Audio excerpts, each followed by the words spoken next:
घरे जदि मुढ़ी अच्छी ताहले ए जलखियाटी को आज ही बनातु। देखिया जेतिकी यूनिक लगुच खावाई बहुत टेस्टी आ बनवा तो बहुत सहज मात्र 5 मिनिट बनईका को रेडी करें। 2 कप मुढ़ी रे एटी 1.5 कप पानी ढाली मुढ़ी को भल भाव में पानी रे भिजई देबे।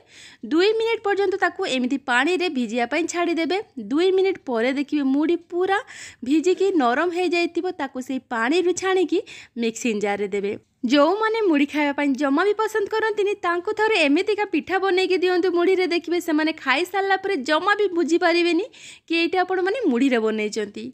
एबे एथिरे गोटे छोट कप सुजी आधा कप पानी देकी याको भल भाव में चिकन करी बाटी नेची।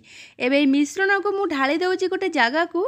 ए मिश्रणटा बहुत गाढ़ होइछि। आपण माने जदि पिठाटा पूरा पतला करबा चाहूथिबे अल्प टिके पानी ऐड करिवे। स्वाद अनुसार लूण देकी याको गोटे रु 2 मिनिट पर्यंत भल भाव में ताकू आमे गोलेइबा, जहा द्वारा हमर सुजी आ मुढ़ीटा सुंदर भाव में एटी फुली जिवो। एबे एथिरे पिठा बनैबा पई तावारे घी हो अथवा तेल को ब्रश करि नेबे। तापरे से बेटर रु गोटे रु 1.5 चामच देकी ताकू हल्का टिके स्प्रेड करि नेबे। ढांका लगबा जमा भी दरकार पड़िबेनी। देखिबे ऊपर साइडटा सुंदर भाव में कणा कणा हे सुखीजीव सेतेबेले आपण माने ताकू नौटेई देबे। तो देखंतु पिठा हमर केते सुंदर भाव में नौटी हो जाउची, टिके भी तले लागुनी आ जालीदार भी हेइची। एमितिका मुढ़ीर चकुली आज ही बनातु, निजे खाआंतु, घर लोकंकु भी खाइबा पाए दियंतु।